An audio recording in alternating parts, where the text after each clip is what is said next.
नमस्कार दोस्तों। कहानियों की श्रृंखला में आज सुनेंगे मालती जोशी जी की कहानी मन ना भये 10-20।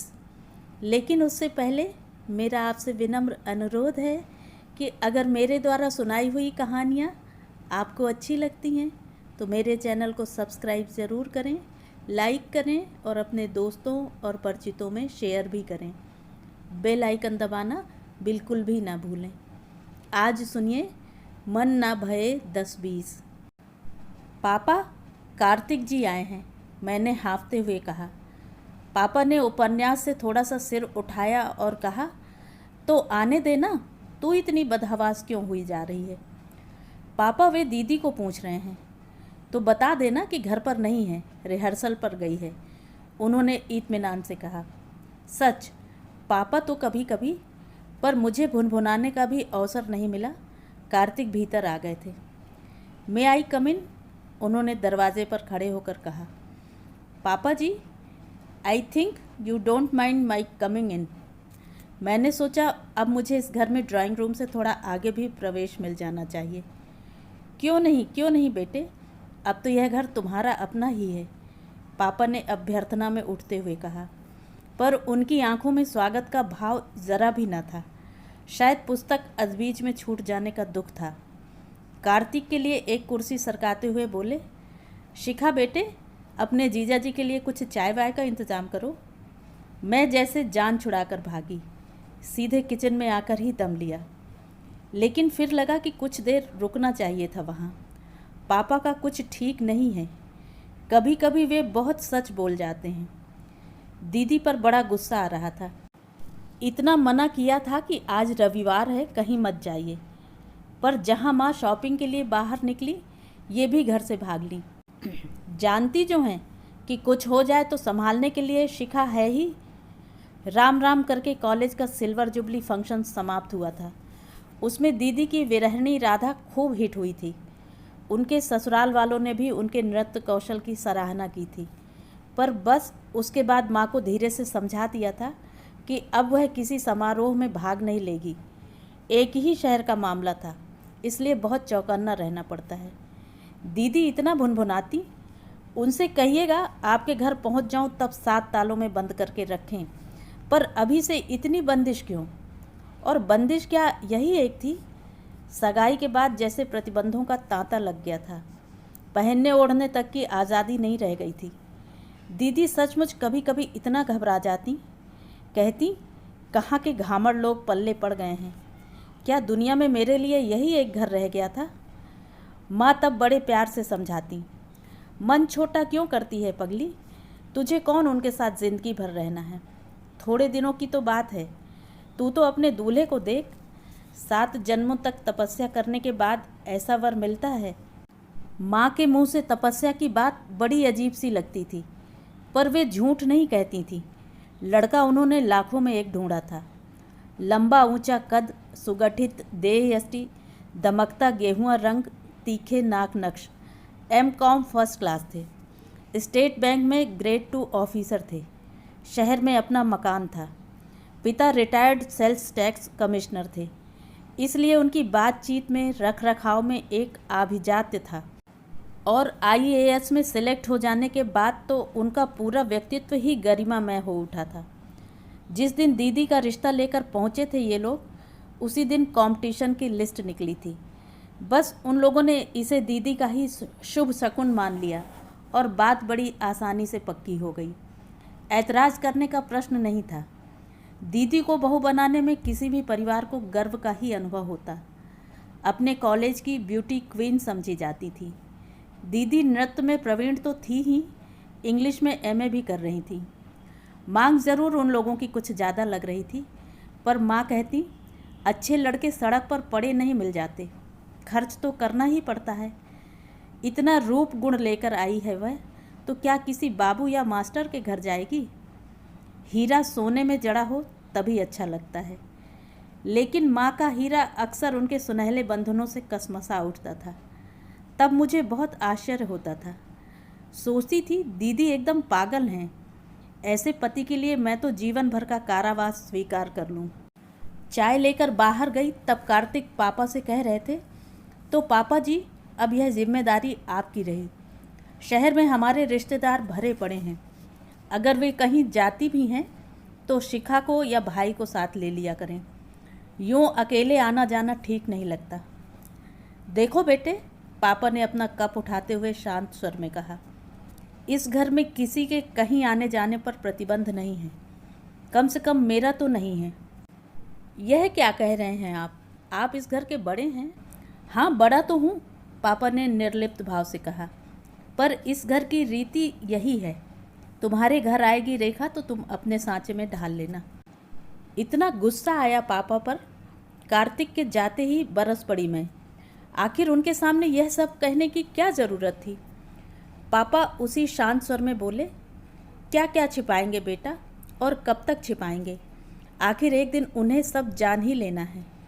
और उन्होंने साइड टेबल पर रखा उपन्यास फिर से उठा लिया और दूसरे ही क्षण वे उसमें डूब गए। हताश हो अपनी मेज़ पर आकर बैठ गई मैं। फ्रांस की राजक्रांति मेरी प्रतीक्षा कर रही थी। वे ऊटपटांग नाम वैसे ही दिमाग में धंसते नहीं। हेनरी लोगों और लुई लोगों पर इतना गुस्सा आता है, क्या इनके माता पिता को नए नाम ही नहीं सूझते थे। मुझसे पूछते तो 100 बता देती, पर अब तो इन लोगों की कृपा से यूरोपियन हिस्ट्री एक भूल भुलैया बन गई है। पढ़ते पढ़ते दिमाग परेशान हो जाता है। तिस पर घर का माहौल ऐसा रहता है कि बस मुश्किल से 2 पेज पढ़ पाई थी मैं कि आंधी की तरह भाई कमरे में घुस आए। ए शिखा, 3-4 गिलास शरबत तो बना झटपट। मैं मुंह बाए उन्हें देखने लगी तो एकदम फट पड़े। क्यों, थोबड़ा क्यों लटक गया तुम्हारा। घर में शरबत नहीं है या गिलास गायब हैं। बना तो रही हूँ बाबा, आप तो बस एकदम सिर पर सवार हो जाते हैं। पैर पटकती हुई किचन में चली आई। इन लोगों के रहते फर्स्ट क्लास तो क्या आएगी, पास भी हो जाऊं तो बहुत है। ट्रे में गिलास लगाकर नाश्ते की प्लेटें भी रख दी थी मैंने। भाई अंदर आए तो चकित रह गए। इतना शाही सरंजाम, यह मेरे लिए तो नहीं हो सकता। कौन आया था। कार्तिक आए थे, मैंने सहमते हुए कहा। तो उनके लिए तो पलक झपकते ही सारा सामान तैयार हो जाता है, और मेरे दोस्तों के लिए 2 गिलास शरबत बनाते हुए भी लोगों की जान निकल जाती है। रखे रहो, हम गन्ने का रस पी लेंगे। उसी लायक तो हम हैं। और वे सचमुच बाहर चले गए। हक्की बक्की सी मैं ट्रे की तरफ देखती रह गई। अब ये इतना सारा शरबत फ्रिज में रख दूं और माँ आकर देख लें तो घंटों चीखती रहेंगी। मैं तो खून पसीना एक करके कमा रही हूँ, तुम लोग इसी तरह मुझे तबाह करते रहो। पर उठाकर नाली में फेंक देने का भी तो मन नहीं होता। पापा, शरबत लेंगे। शरबत? अभी तो चाय ली थी बेटे, अब शरबत ले लीजिए। ले आओ। पापा की आदत इतनी अच्छी है, कभी जिरह नहीं करते। चुपचाप पूरा गिलास गटक गए। एक मैंने पी लिया, शेष दिल कड़ा करके नाली में उलट दिया। वैसे मुझे इतनी चिंता करने की ज़रूरत नहीं थी। भाई को ज़रा सा उलाहना भर दे देती, एक ही सांस में सारे गिलास खाली कर जाते। अजीब से होते जा रहे हैं भाई आजकल। कब किस बात का बुरा मान जाएंगे, कब किस बात पर तूफान मचा देंगे, पता ही नहीं चलता। माँ तो अक्सर बाहर रहती हैं, दीदी कभी सामने पड़ती नहीं। बस मैं ही हाथ आती हूँ तो मुझी पर जब तब बरसते रहते हैं। यही भाई कभी कभी इतने निरीह से लगते हैं कि प्यार आने लगता है। जीवन में इतनी असफलताओं का मुँह देखा है उन्होंने, और उसके लिए माँ के इतने व्यंग बाण झेले हैं कि कभी कभी डर सा लगने लगता है कि कुछ कर ना बैठें। शिखा, माँ की तीखी आवाज़ सुनाई दी तो मैंने खिड़की का पर्दा हटाकर देखा। वे सड़क पर खड़ी टैक्सी का बिल चुका रही हैं। बाहर आकर देखा, एक बड़ा सा खोखा उनके पैरों के पास पड़ा है। इसे हाथ लगवा तो जरा, खूब भारी हो गया है। मरे टैक्सी वाले इतने उद्दंड हो गए हैं आजकल। तांगे वाला होता तो सीधे अंदर लाकर रखवा देता। उन्होंने हाँफते हुए कहा। बक्सा सचमुच भारी था। फाटक से सीढ़ियों तक आते आते दम फूल गया। रेखा कहाँ है, उसे बुला ले जरा। दीदी घर में नहीं है। कहाँ चली गई। उसे इतनी बार कहा इतवार को घर पर रहा करे, बेवकूफ़ है बिल्कुल। मैं चुप ही बनी रही। कहीं माँ को पता चला कि कार्तिक जी आकर लौट गए हैं तो यहाँ सड़क पर ही शुरू हो जाएंगी। वे राजकुमार भी घर में नहीं होंगे। तुम्हारे पिताश्री तो हैं, उन्हीं को बुला लो। मैं पापा को बुला लाई। हम दोनों ने बड़ी मुश्किल से वह खोखा उठाकर भीतर रखा। माँ तब तक पंखे के नीचे बैठकर पसीना सुखाती रहीं। चाय पीते हुए माँ ने फिर पूछा, रेखा कहाँ है? मैंने बात बदलते हुए कहा, इतना सारा क्या लाई हैं, दिखाइए तो। डिनर सेट है स्टील का, ज़िंदगी भर को फुर्सत हो जाएगी। चीनी वाले में तो बड़ा रिस्क रहता है, एक पीस टूटा कि सेट बर्बाद हो गया। माँ अपने प्रिय विषय पर आ जाएं तो बोलती ही रहती हैं। बड़े उत्साह से उन्होंने सारी पैकिंग खोली और एक एक चीज़ मेज पर जमाने लगीं। सेट सचमुच ज़ोरदार था, 12 लोगों के लिए था।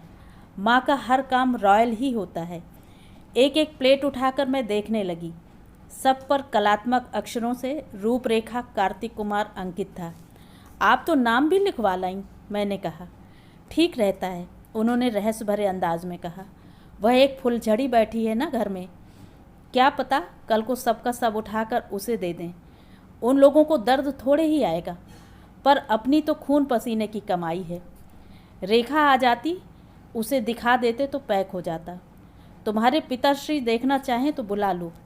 वे तो साधु महाराज हैं, इन चीज़ों में उन्हें कोई इंटरेस्ट नहीं है, पर मुझे तो इसी दुनिया में रहना है ना। पर यह छोकरी गई कहाँ? वह आजकल भरतनाट्यम सीख रही है। आखिर मैंने कह ही डाला, हफ्ते में 3 दिन जाना पड़ता है। भरतनाट्यम कब से सीख रही है? कौन सिखा रहा है? किससे पूछकर सीख रही है? माँ तो एकदम बरस पड़ी। परेशानी की बात नहीं है माँ, पद्मनाभ की बहन 2-3 महीने के लिए आई हुई हैं, तो दीदी अपना पुराना शौक़ पूरा कर रही हैं। वहाँ कोई फीस थोड़े ही देनी पड़ती है। मैंने समझाने का प्रयास किया तो उसका उल्टा ही असर हुआ। वे और भी नाराज़ हो गईं। फीस न देनी पड़े तो माँ से पूछने की ज़रूरत नहीं है। ठीक है ना, पैसे कमाने की मशीन तो हूँ मैं, मुझसे और कोई रिश्ता थोड़े ही है तुम लोगों का। और ये सज्जन घर में बैठे बैठे इतना भी नहीं देख सकते लड़की कहाँ जा रही है, क्यों जा रही है। भरतनाट्यम सीखेगी। और माँ उसके बाद जो शुरू हुई तो घंटे भर तक बंद ही नहीं हुई। यह करीब करीब हर छुट्टी का एक कार्यक्रम सा हो गया है। कोई ना कोई बात ऐसी हो जाती है कि माँ को बरसने का मौका मिल जाता है। भाई उस बमबारी से बचते रहते हैं। पापा अनसुनी करके अपने धैर्य की बाजी या पुस्तक में खो जाते हैं। लड़कियां बेचारी कहाँ जाएं, चुपचाप सुबकते हुए घर का काम करती रहती हैं या पढ़ाई की मेज़ पर सिर डालकर आंसू बहा लेती हैं। अगर माँ पहले वाली माँ होती तो मैं उनके गले में दोनों बाहें डालकर कहती, इतना नाराज़ क्यों होती है माँ? दीदी को अब यहाँ रहना ही कितने दिन है, उन्हें थोड़ी मनमानी कर लेने दो ना, फिर तो 4 दीवारी में बंद होना ही है। पर माँ आजकल इतनी अजनबी सी लगती हैं, उनसे तो बल्कि पापा ज़्यादा अपने लगते हैं। खासकर उस दिन तो पापा बहुत ही अपने लगे थे, जिस दिन माँ पहली बार नौकरी पर गई थी। सुबह स्कूल के लिए चलते समय माँ ने सारी बातें ठीक से समझा दी थी। चाबी सामने वाले कपूर आंटी के यहाँ मिलेगी, खाना अलमारी में ढका मिलेगा, स्टोव कोई नहीं जलाएगा, रेखा खाना लगाएगी, शिखा प्लेटें उठाएगी, विनय सबके यूनिफॉर्म्स तहा कर रखेगा। छोटी छोटी हिदायतें थीं, पर हमारे छोटे से मस्तिष्क पर जैसे बोझ बन गई थीं। स्कूल से लौटते हुए पैर मन भर के हो रहे थे। सबसे बड़े भाई कुल जमा 9 साल के थे, पर एक अनाम जिम्मेदारी की कल्पना ने उन्हें भी गंभीर बना दिया था। तुम लोग भीतर चलो, मैं चाबी लेकर आता हूँ, घर के पास आते ही उन्होंने कहा। बगिया का छोटा सा लकड़ी का फाटक ठेलकर भारी मन से हमने भीतर प्रवेश किया। बुझे बुझे मन से दरवाजे को देखा तो खुशी के मारे मेरी चीख निकल गई। सामने पापा मुस्कुराते हुए खड़े थे। फिर तो सारा काम पलक झपकते हो गया। पापा ने स्टोव जलाकर खाना गर्म किया, मैंने प्लेटें लगाईं, दीदी ने खाना परोसा, भाई गिलासों में पानी भर कर लाए। खाना गर्म करने के बाद पापा ने अपने लिए चाय बना ली और हम लोगों के साथ बैठकर पीते रहे।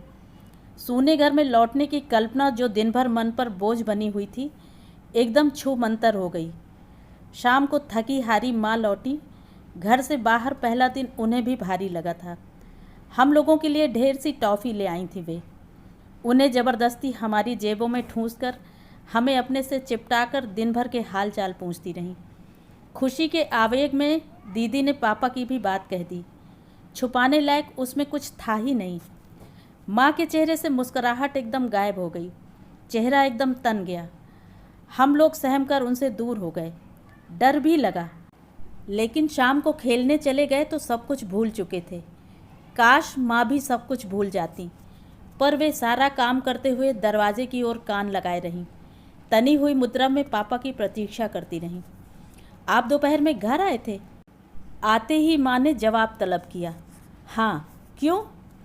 क्यों, अपने घर आना कोई गुनाह है क्या? लेकिन मुझे तो आप गुनहगार बना रहे हैं। तुमसे कुछ कहा मैंने? कहा तो नहीं, पर इतनी दूर से घर आने का एहसान क्यों? मैंने किसी पर कोई एहसान नहीं किया, अपने बच्चों के लिए आया था। रोज़ आऊँगा, पापा ने कुछ दृढ़ स्वर में कहा और मुंह हाथ धोने निकल गए। बच्चे बच्चे बच्चे, माँ जैसे पागल हुई जा रही थी। जब देखो बच्चों की बात उठाएंगे। क्या मुझे कोई ममता नहीं है, चिंता नहीं है? और बच्चे क्या इन्हीं के अनोखे हुए हैं? आज शहर की 90% औरतें नौकरी करती हैं, गोद के बच्चों तक को छोड़कर जाती हैं। उनके यहाँ कोई तूफान नहीं होता। मेरे बच्चे तो फिर भी बड़े हैं, पर इन्हें आत्मनिर्भर होने का मौका तो दे कोई। अगर लोग बाग इसी तरह दुश्मनी निकालते रहे तो ये बौने के बौने रह जाएंगे। माँ पता नहीं कितनी देर तक बड़बड़ाती रहीं। पापा बाथरूम से निकलकर कमरे में चले गए और हम तीनों रजाई में दुबक कर खाने के बुलावे की प्रतीक्षा करते रहे। यह पहला मौका तो नहीं था, पर हर बार मुँह का स्वाद उतना ही कसैला हो जाता था। कितने दिनों से घर में यही नाटक चल रहा था। विनोद कंस्ट्रक्शंस में पापा की अच्छी भली नौकरी थी, गुजारे लायक मिल ही जाता था, पर माँ को संतोष नहीं था। सोचती थी कंपनी वाले पापा की प्रतिभा का फ़ायदा तो उठा रहे हैं, पर ठीक से मुआवजा नहीं दे रहे। माँ की ज़िद के कारण पापा को आखिर नौकरी छोड़नी पड़ी। अब 2 साल से पापा सदर में दफ्तर खोलकर बैठे हुए हैं। पापा के पास प्रतिभा थी, अनुभव था, हिसाब किताब की क्षमता थी, पर प्राइवेट बिजनेस में इतने से नहीं चलता।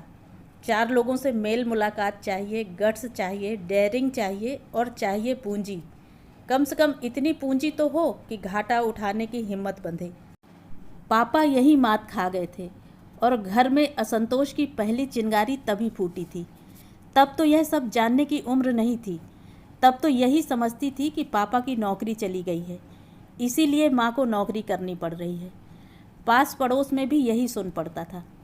दूसरे दिन भी पापा ने ही दरवाज़ा खोला था, पर पहले दिन की खुशी आज आधी रह गई थी। भाई ने धीरे से कहा भी, पापा अब तो हम लोग बड़े हो गए हैं, अपने आप खा लेंगे, आप इतनी दूर मत आया कीजिए। ना बेटे, स्कूल से लौटकर अपने आप खाना खाने में कितना दुख होता है, इसे मैं बहुत अच्छी तरह जानता हूँ। मेरी तो खैर मजबूरी थी, पिता का साया सिर पर नहीं था, पर तुम्हें यह दुख क्यों दूँ? बचपन की बात करते करते पापा का स्वर अक्सर भीग जाया करता था। बहुत कम जानते थे हम, बस यदा कदा मूड आता तो कुछ बता देते थे। उन कभी कभार सुनी हुई बातों से मन में एक खाका बना लिया था हम लोगों ने। उसमें पापा थे, एक बुआ थी और दादी थी। पापा के बाबूजी तो उन्हें 2 साल का छोड़कर ही चल बसे थे। दोनों बच्चों को लेकर दादी माँ अपने भाई के पास चली गई थीं। वहीं उन्होंने 8वीं की परीक्षा दी, ट्रेनिंग ली और फिर दोनों बच्चों को लेकर नौकरी के लिए निकल पड़ी थीं। दादी माँ को मैंने नहीं देखा, भाई के जन्म के कुछ दिन बाद ही चली गई थीं। बुआ तो शायद बहुत पहले बचपन में ही चल बसी थी। पापा के स्नेहहीन बचपन की एकमात्र साथी थी उनकी जिज्जी। कैसा लगा होगा उनकी मृत्यु पर। पापा बहुत कम बोलते अपनी जिज्जी के विषय में, शायद उन्हें उतना कुछ याद भी न रहा हो। बहुत वर्षों बाद पापा ने अपनी बहन की करुण अंत कथा सिर्फ मुझे सुनाई थी। 16-17 वर्ष की कच्ची उम्र में जिज्जी से कोई अक्षम अपराध हो गया था। पापा हाई स्कूल के विद्यार्थी थे उन दिनों। बहन के अपराध की गंभीरता को समझने की उम्र भी नहीं थी। फिर भी रोष से सुलग उठे थे वे। उसी आवेश में माँ की बताई हुई दवा शहर से तुरंत ही ले आए थे। बहुत तेज़ दवा थी। बुआ 3 दिन मछली की तरह छटपटाती रही थी। वे दादी के साथ निर्विकार भाव से उन्हें मौत के मुंह में जाते हुए देखते रहे। बदनामी के भय से डॉक्टर तक को बुलाया नहीं। अपनी उन्हीं अपराधीन बहन को अग्नि देते समय उनका किशोर मन कांप कांप गया।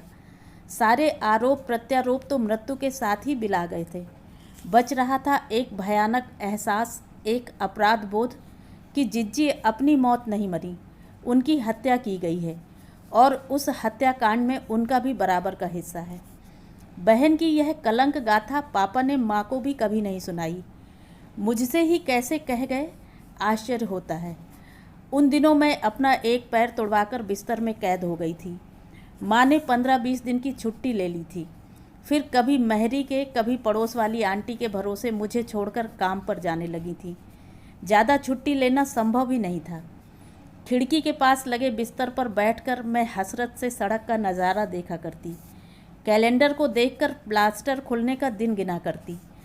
तब पापा अवतीर्ण हुए थे दोस्त बनकर, मित्र बनकर। अपने साथ वे ढेर की ढेर पत्रिकाएं ले आते। उनमें फिल्मी भी होती, बच्चों वाली भी। कहते इससे मन हल्का रहता है। पढ़ पढ़ कर बोर हो जाती मैं तो वे मेरे साथ बैठकर रमी, लूडो या सांप सीढ़ी भी खेलते। शतरंज मैंने उन्हीं दिनों सीखा। खेलते खेलते हम लोग ऊब जाते तो वे कॉफ़ी या बॉर्नविटा बना लाते। फिर हम दोनों आमने सामने बैठकर सिर्फ बातें करते। पापा तब अपने बचपन की बातें करते। बचपन जिसे उन्होंने मखमली डिबिया में बंद करके मन के तहखाने में डाल दिया था।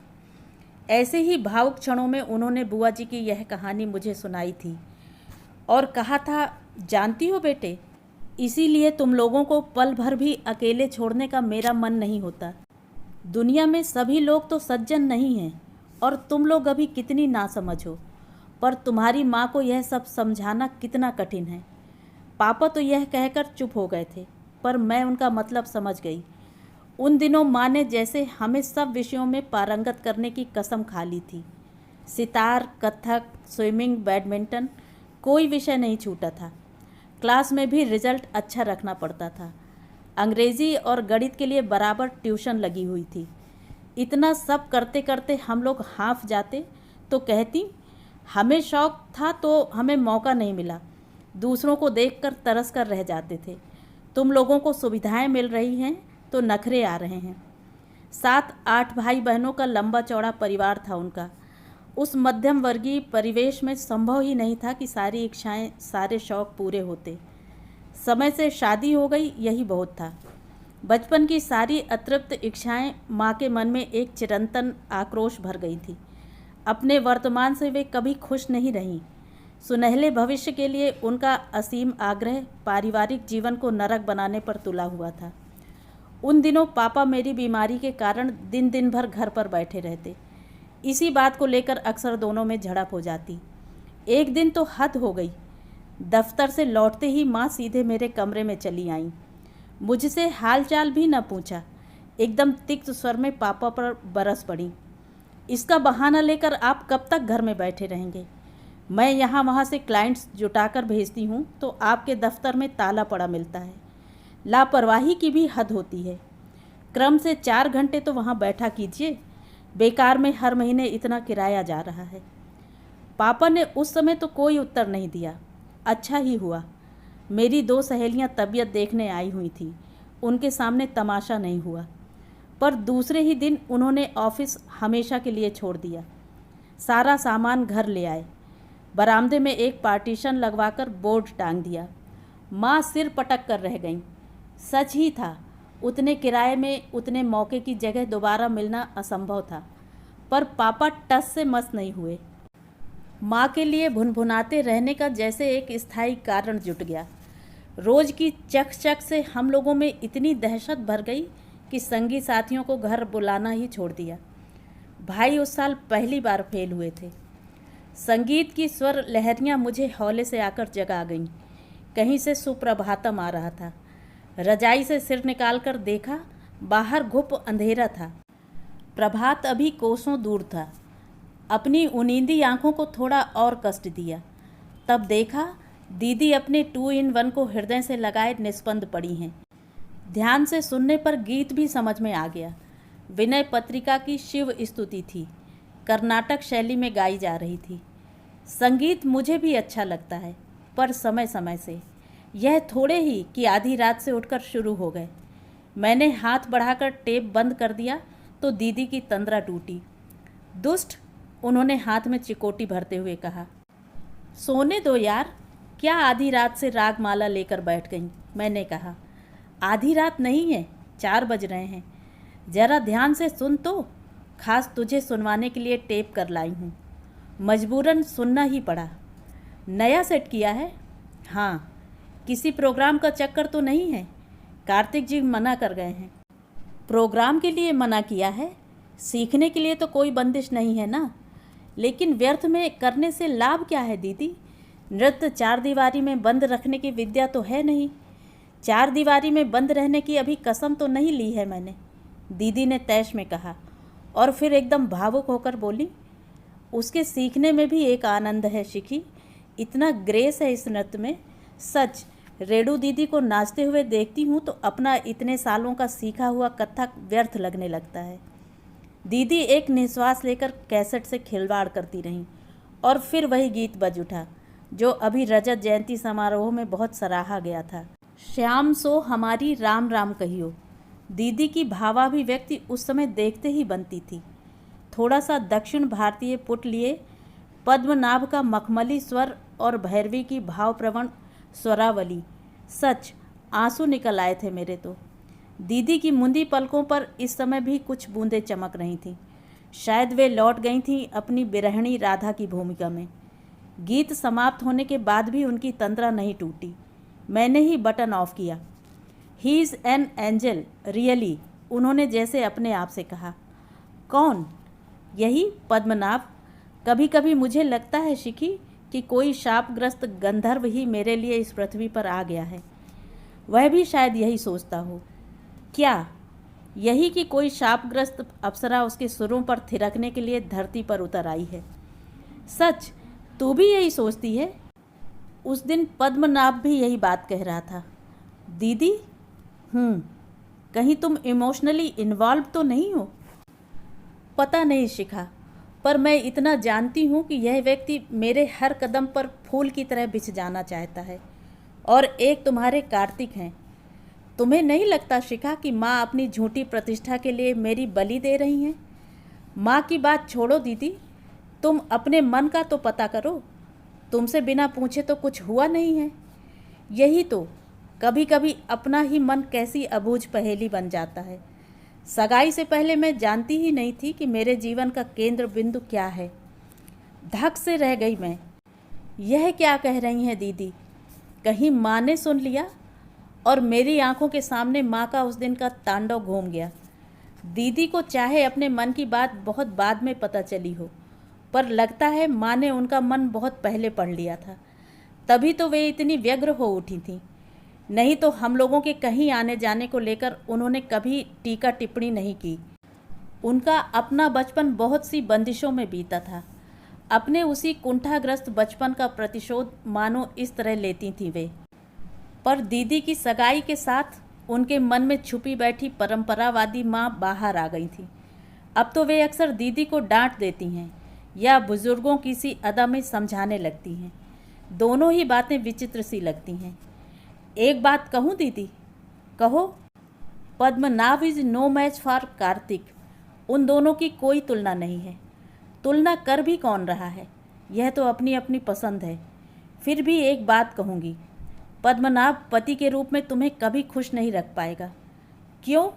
वह बहुत अमीर नहीं है इसलिए? नहीं, यह प्रश्न यहाँ बहुत गौड़ है। तुम्हारे स्नेहदान से, तुम्हारे रूप की गरिमा से वह इतना अभिभूत हो जाएगा कि कभी तुम पर अपना अधिकार नहीं जमा पाएगा। बहुत प्यारा लड़का है पद्मनाभ, पर देखना, उसके इस बिना शर्त समर्पण से तुम बहुत जल्दी ऊब जाओगी, खींच उठोगी। लगता है काफ़ी रिसर्च कर रखी है इस विषय पर। रिसर्च करने जैसा क्या है इसमें? अपने आसपास आंखें खोलकर देख लो, समझ जाओगी।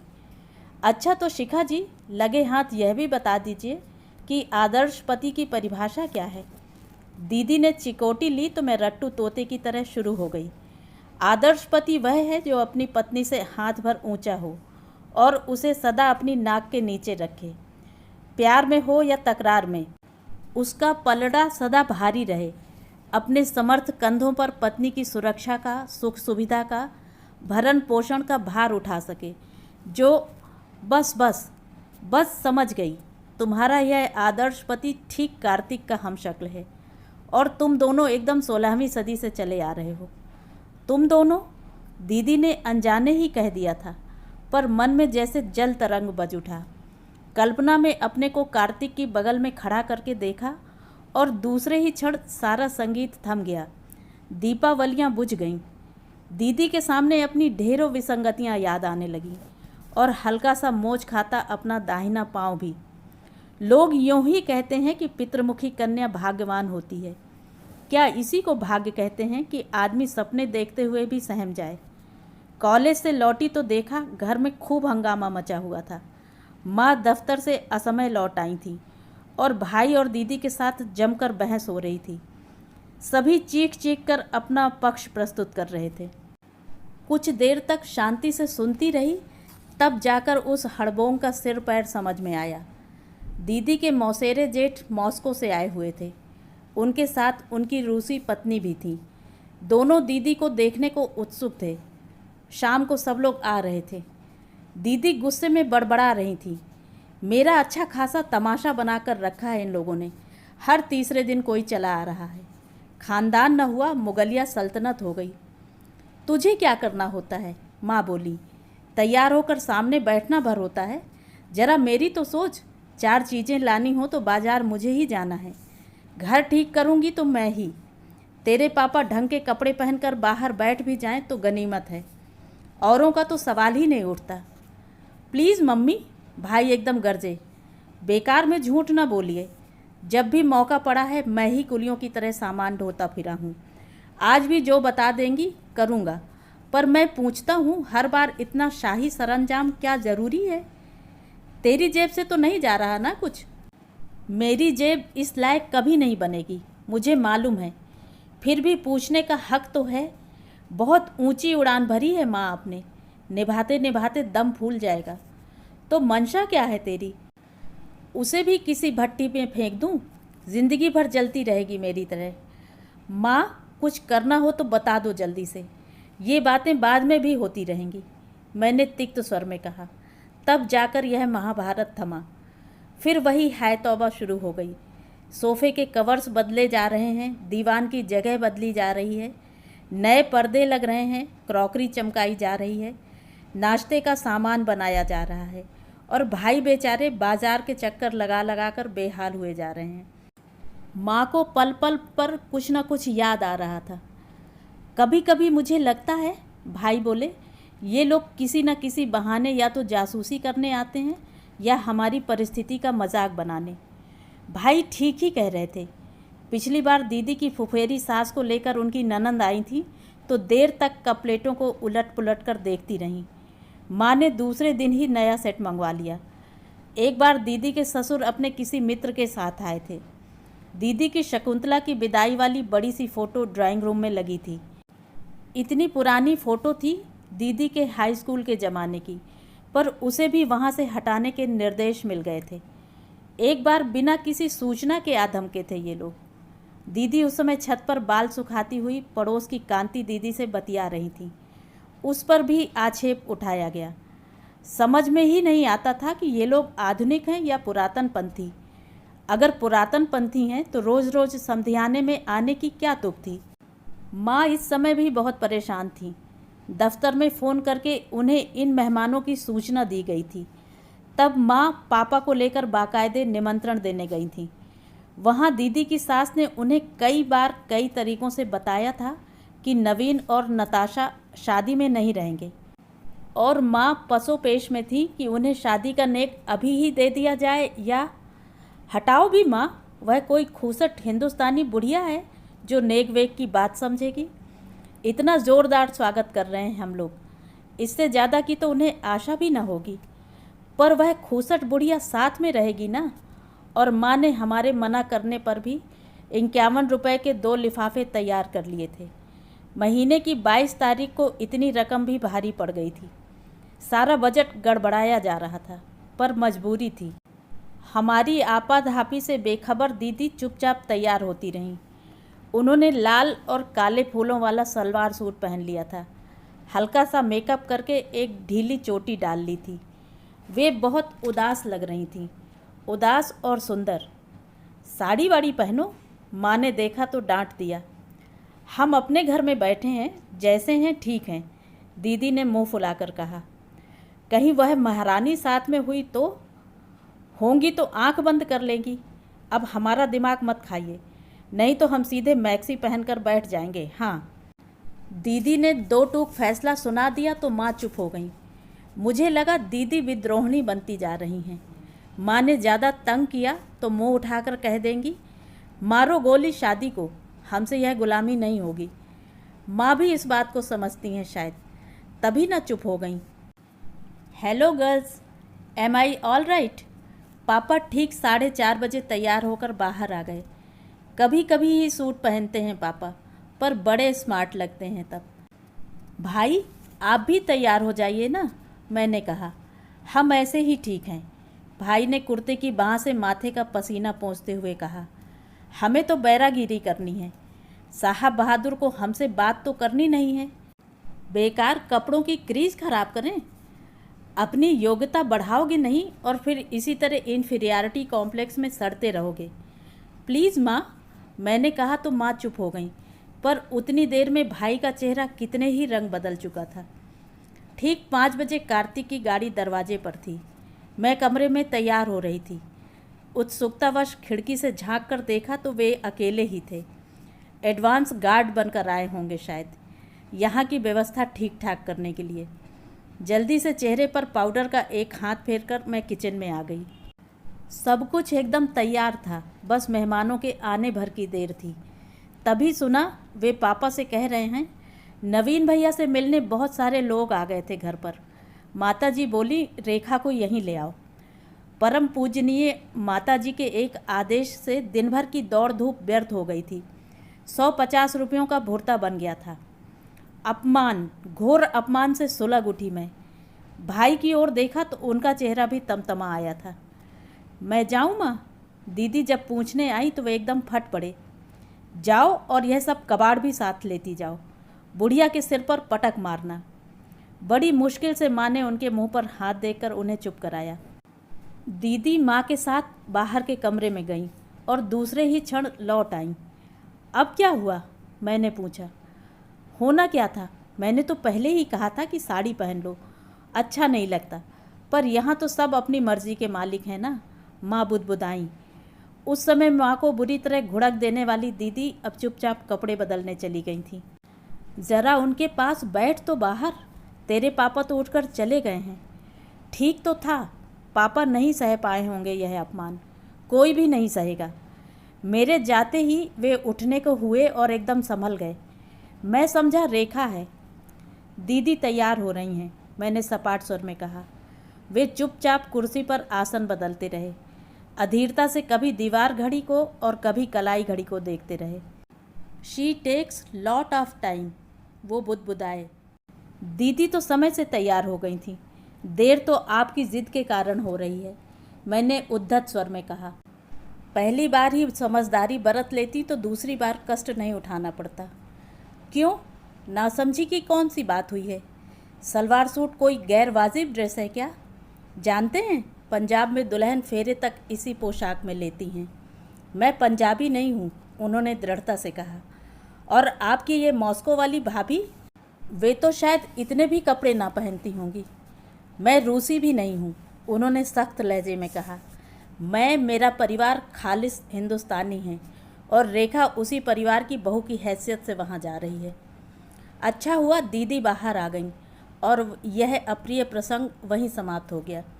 दीदी ने माँ की एक कामदार बनारसी साड़ी पहन रखी थी। बालों में ढेर सा तेल डालकर कसकर जूड़ा बांध लिया था।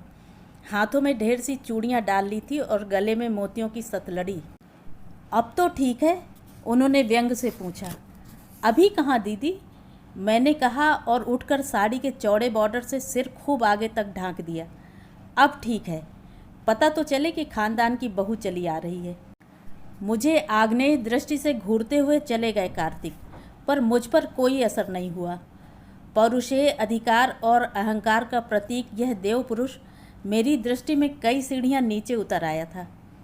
हो सकता था मेरी उद्दंडता से यह शादी टूट भी जाती, पर उसका भी मुझे दुख नहीं था। शायद किसी को भी ना होता।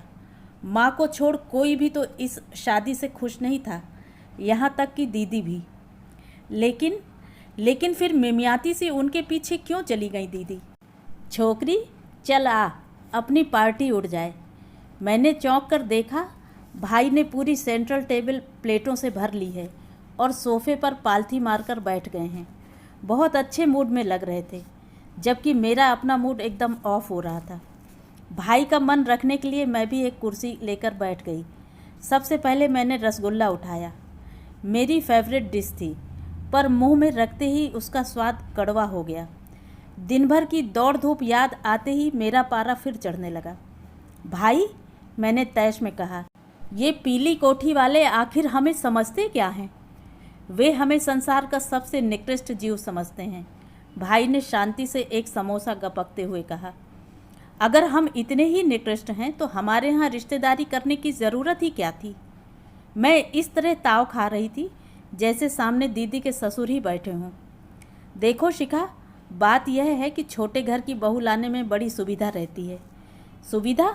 हाँ, एक तो सुंदर सी बहू मिल जाती है, फिर वह और उसके घर वाले ज़िंदगी भर दबे दबे रहते हैं। क्यों दबे रहेंगे? कोई उनके घर का खा रहे हैं? सच, दीदी पर इतना गुस्सा आ रहा था आज। एक बार तो अकड़ जाती, उन्हें भी तो पता चलता कि हम में भी कुछ स्पार्क है। गूंगी गाय की तरह चली गई चुपचाप। तू होती तो तू भी चली जाती। मैं? My foot. आत्मसम्मान भी कोई चीज़ होती है भाई। होती क्यों नहीं, पर उससे भी बड़ी एक चीज़ होती है सुरक्षित भविष्य। होती होगी, पर अपना सम्मान देकर कोई उसे खरीदता नहीं। अभी छोटी है ना तू, थोड़ी समझ आ जाएगी तो जान जाएगी कि किसी भी कीमत पर यह सौदा महंगा नहीं है। किसी भी कीमत पर। और दीदी कितनी बड़ी कीमत चुका रही हैं। सिर्फ आत्मसम्मान ही नहीं, उन्होंने तो अपना सब कुछ दांव पर लगा दिया है। भाई, मैंने कहा, जानते हैं दीदी ने एक दिन क्या कहा था? कह रही थी कि माँ अपनी झूठी प्रतिष्ठा के लिए मेरी बलि दे रही हैं। शिखा, भाई ने शांत भाव से केला छीलते हुए कहा, तूने कभी किसी बलि पशु को इतने इत्मीनान से बेदी की ओर जाते देखा है? अपनी 5 बहनों में माँ सबसे सुंदर थी। अब भी उनके रूप की आभा वैसी ही है। परिस्थितियाँ या चढ़ती आयु उसे जरा भी धुंधला नहीं कर पाई है। लेकिन नाना जी इतने बड़े आदमी नहीं थे कि उनकी अपार रूप संपदा के साथ न्याय कर पाते। अपनी समझ से उन्हें खाते पीते घर के इकलौते डिप्लोमाधारी बेटे से ब्याह कर वे संतुष्ट हो गए थे। पिता की इस अक्षमता को माँ कभी क्षमा नहीं कर पाई। जब भी कभी प्रसंग छिड़ता, वे निश्शंक होकर अपना आक्रोश उगल देती। हम लोग सुनने वाले ही हतप्रत रह जाते। इसलिए जैसे माँ ने कसम ले ली थी कि वे अपने बच्चों के साथ इस तरह का अन्याय नहीं होने देंगी। दीदी के लिए तो उन्होंने बरसों पहले से कहना शुरू कर दिया था कि देखना, इसके लिए ऐसा दूल्हा लाऊंगी कि सब देखते रह जाएंगे। और माँ ने अपना कहा सच करके दिखाया। पर इधर कुछ दिनों से उनका आत्मविश्वास डगमगाने लगा था।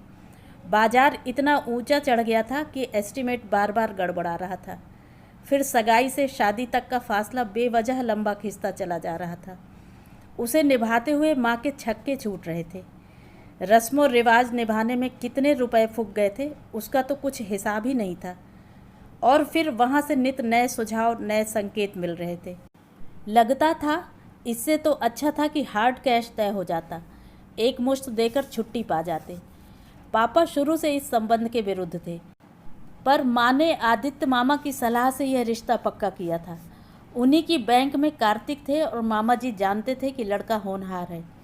वैसे भी आदित्य मामा की बात इस घर में पत्थर की लकीर थी। गुणी आदमी थे, हर समस्या का समाधान उनके पास था। यूँ तो बहुत दूर दराज के भाई थे माँ के, पर एक ही शहर में होने से अपनापा बहुत था। फिर भी कभी कभी लगता कि माँ का उनके प्रति भक्ति भाव कुछ ज़्यादा ही हो जाता है। भाई तो बहुत चिढ़ते, पिकनिक का प्रोग्राम हो या सिनेमा का, मामा जी साथ हैं तो भाई घर पर ही रह जाएंगे। अगर मामा जी का परिवार खाने पर आ रहा है तो भाई दिन भर बाहर रहेंगे। अगर पढ़ते हुए कोई यह कह भर दे कि यह पत्रिका मामा जी के यहाँ से आई है तो ऐसे छोड़ देंगे जैसे जलता हुआ अंगार हो। पिछले दिनों माँ ने 2-4 बार दबी जुबान से कहा था, हायर सेकेंडरी फर्स्ट क्लास है तुम्हारा। आदित्य कह रहे थे कि बैंक में छोटी मोटी पोस्ट पर लगाए लेते हैं, फिर परीक्षाएं देते रहना। भाई सुनते ही एकदम बिफर उठे थे। फुटपाथ पर भीख मांग लूँगा माँ, पर वहाँ नौकरी नहीं करूँगा।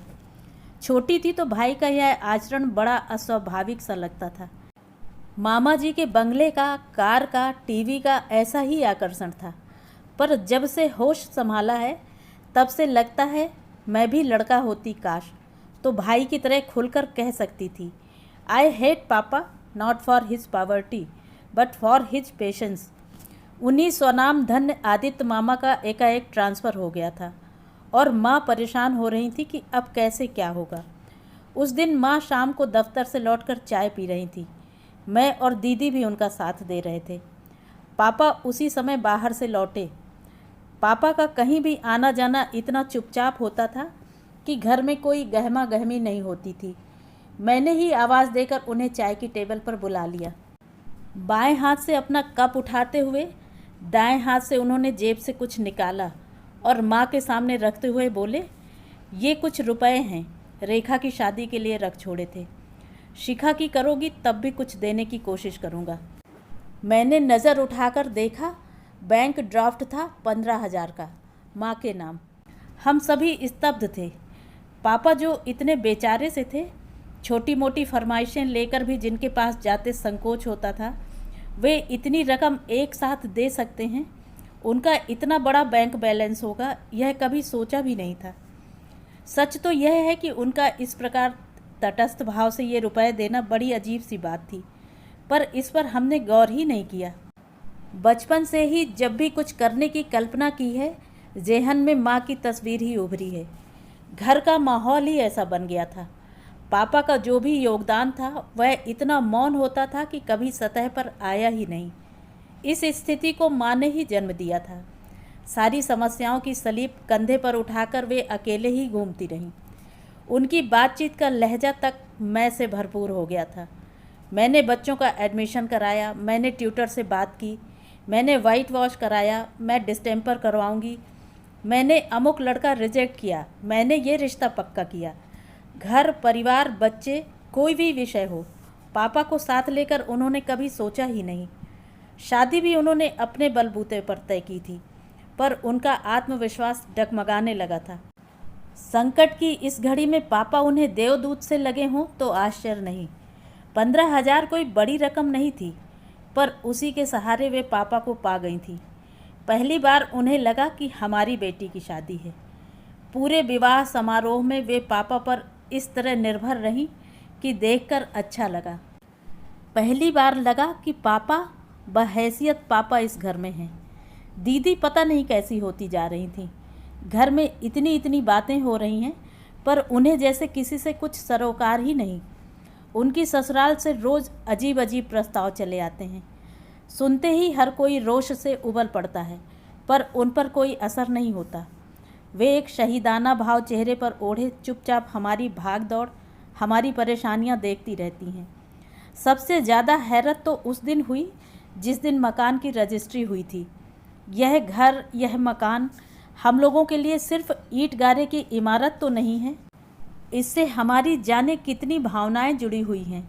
यह दादी माँ की एकमात्र निशानी है, उनके गाढ़े पसीने की कमाई है। कठिन से कठिन समय में भी पापा ने इसे हाथ नहीं लगाया था, पर दीदी की शादी में यह भी हो गया। उसे बैंक के पास रहन रखने का सुझाव आदित्य मामा ने ही दिया था। सुनते ही मेरे कलेजे पर तो सांप लौट गया था। रजिस्ट्री पेपर्स पर हस्ताक्षर करते हुए पापा की आंखें छलछला आई थीं, पर दीदी के चेहरे पर विषाद की एक रेखा भी नहीं उभरी।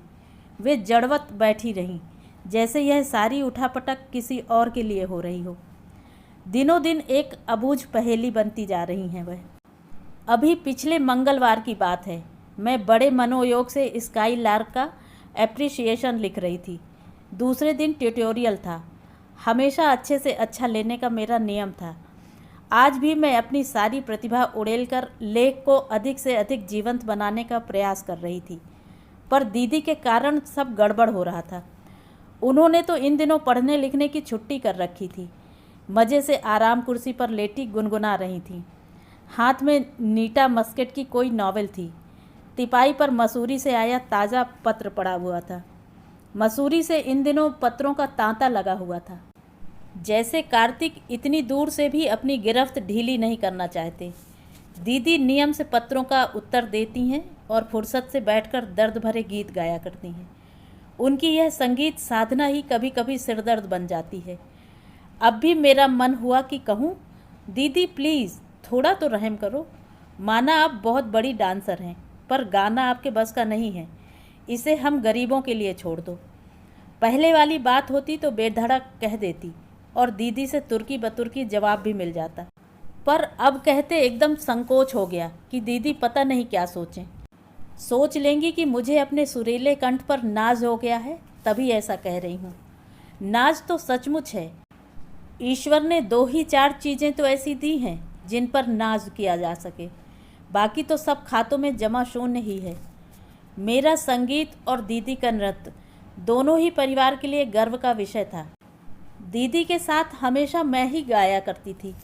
दिन भर हम लोग रिहर्सलों में खोए रहते। तब इस बात की कसम भोथरी पड़ जाती कि मैं कभी दीदी की तरह नृत्य नहीं कर सकूंगी। पर इधर 2-3 वर्षों से दीदी को यह दिव्य ज्ञान प्राप्त हो गया है कि मेरी आवाज़ बहुत महीन है, वाद्य यंत्रों में खो जाती है।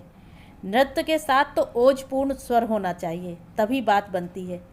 उनके इस निर्णय से मैं तो एकदम बुझ सी गई थी। अपने पर से विश्वास ही उठ गया था। पर बहुत शीघ्र ही पता चल गया कि दीदी को संगत के लिए एक दैवी स्वर प्राप्त हो गया है। प्राप्त क्या हो गया है, वह तो नृत्य के साथ साथ उनके मन प्राणों में व्याप्ता चला जा रहा है। उस कंठ से निकली प्रत्येक पंक्ति उनके गले का हार बन गई है।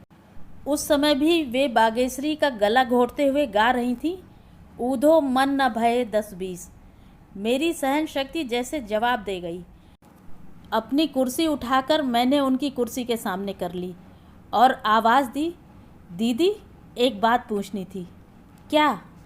तुम्हारे कितने मन हैं, कभी हिसाब तो लगाओ। वे जैसे एक बारगी सिहर उठी, फिर धीरे से बोली, मन तो एक ही है रे, पर बट गया है। उनकी इस स्पष्टोक्ति से दंग रह गई मैं। फिर कुछ और गुस्ताख लहजे में पूछ ही लिया, दीदी कभी आराम से बैठकर तौल कर तो देखो, पलड़ा किसका भारी है, कार्तिक का या? कार्तिक इसमें कहीं नहीं है पगली। मैं तो माँ के बारे में सोच सोच कर पागल हुई जा रही हूँ। माँ? आश्चर्य से भरकर मैंने पूछा। माँ के लिए सोचने की ऐसी क्या ज़रूरत पड़ गई? यही तो, माँ के लिए कभी कुछ सोचने की ज़रूरत ही नहीं समझी हम लोगों ने। सदा उन्हें कटघरे में खड़ा करके ही देखा है। परंतु हमारा भविष्य सुधारने के लिए उन्होंने कितनी तपस्या की है, इसकी ओर कभी हमारा ध्यान ही नहीं जाता।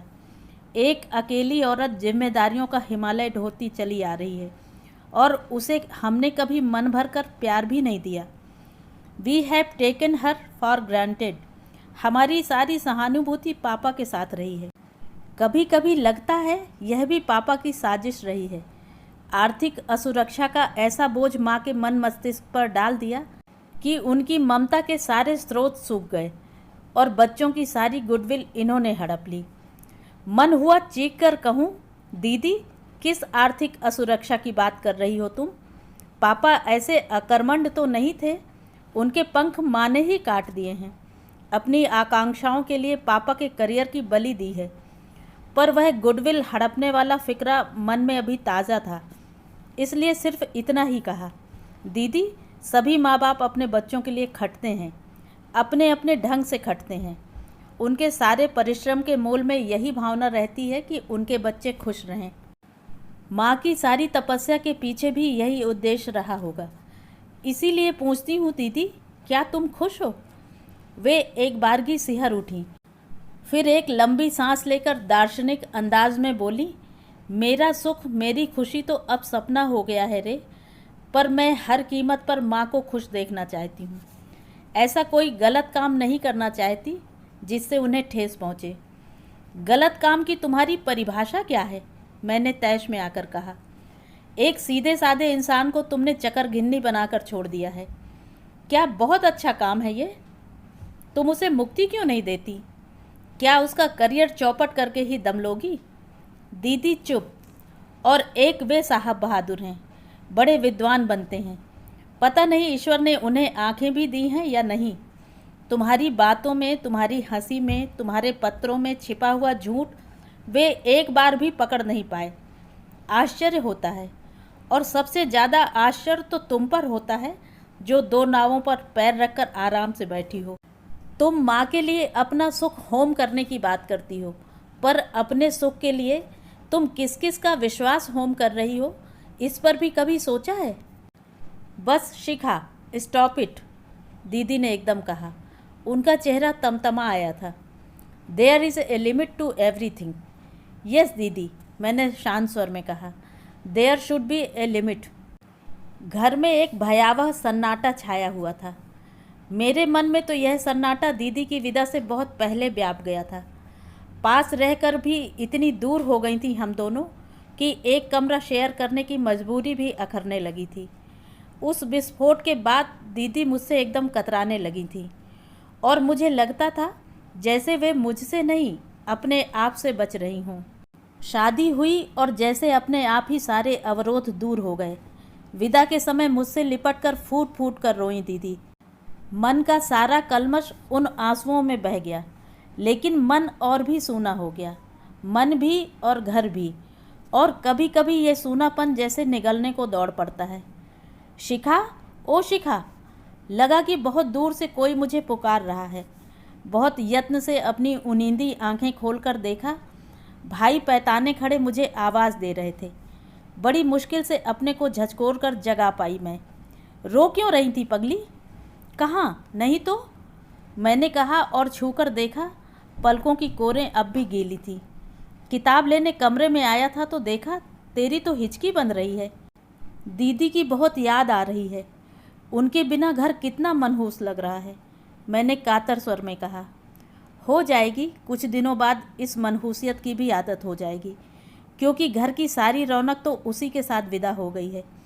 अब घर में रह गए हैं 3 मनहूस प्राणी, तुम, मैं और पापा। 3 नहीं, 2 कहिए, मैंने भी उनकी तरह विनोद का माहौल बनाते हुए कहा। आपकी गिनती कैसे कर लें हम? आप घर में रहते भी हैं कभी? अरे फ़िलहाल तो हूँ। साले सब के सब पास हो गए, ये भी नहीं कि एक आध सप्लीमेंट्री ही ले आता। अपना काम तो चलता रहता। भाई, आप किताब लेने आए थे ना, उस अलमारी में से ले लेंगे प्लीज़। और मैं पुनः करवट बदल कर लेट गई। भाई के मुंह से ट्यूशन का जिक्र ज़रा भी अच्छा नहीं लग रहा था। उनका यूँ गरजमंद होकर किसी के यहाँ जाना मन को बहुत सालता था। सच तो यह था कि अब तक हम में से किसी को यह पता भी न था कि भाई ट्यूशन भी करते हैं। सब लोग सोचते थे कि वे या तो क्रिकेट खेलने यहाँ वहाँ चले जाते हैं या दोस्तों के साथ कॉलेज कैंटीन में बैठे रहते हैं। इससे ज़्यादा जानने की ज़रूरत भी नहीं समझी। राज तो तब खुला जब शादी पर भाई ने दीदी को आनंद शंकर के एक एलपी का उपहार दिया। तब माँ पापा को यह एहसास हुआ कि फीस को छोड़कर महीनों से भाई ने कुछ मांगा नहीं है। इस एहसास को लेकर माँ दिन भर उदास रहीं, और पापा का स्वर बार बार तरल हो आया था। Hello Padmanabh, how do you do? मैं हड़बड़ाकर उठ बैठी। पद्मनाभ, और यहाँ इस कमरे में? मुड़कर देखा, दोनों हाथ कमर में रखे भाई अलमारी के सामने खड़े मुस्करा रहे हैं। पद्मनाभ की स्टील फ्रेम जड़ी फ़ोटो जवाब में मुस्करा रही है। दीदी छोड़ गई हैं, मैंने मरी सी आवाज़ में कहा। जाते समय इससे लिपट कर खूब रोई होगी। कैसी बात कर रहे हैं आप? मैंने तड़प कर कहा, पर आंखों के सामने वह सारा दृश्य तैर गया। भाई झूठ नहीं कह रहे थे। आपको इस तरह किसी की भावनाओं का मखौल नहीं उड़ाना चाहिए, मैंने बेमतलब दीदी की वकालत करते हुए कहा। मखौल कहाँ उड़ा रहा हूँ बाबा, मैं तो हकीकत बयान कर रहा हूँ, वे बोले। उत्तर में मैं चुप ही बनी रही। तो फिर बोले, नाराज़ हो गई क्या? सॉरी, याद ही नहीं रहा कि मैं परम श्रद्धेय दीदी की शान में गुस्ताखी कर रहा हूँ, जो कभी माफ़ नहीं की जा सकती। लकी गर्ल, कैसे कैसे भक्त जोड़ लिए हैं कि कोई उसकी अनुपस्थिति में भी आलोचना नहीं कर सकता। यहाँ तो जिंदगी भर खाक छानते रहे, एक भी ऐसा न मिला। और लोग बाग हैं कि सामने भी फप्तियाँ कसना नहीं भूलते। पीछे जो कहते होंगे उसका तो ईश्वर ही गवाह है।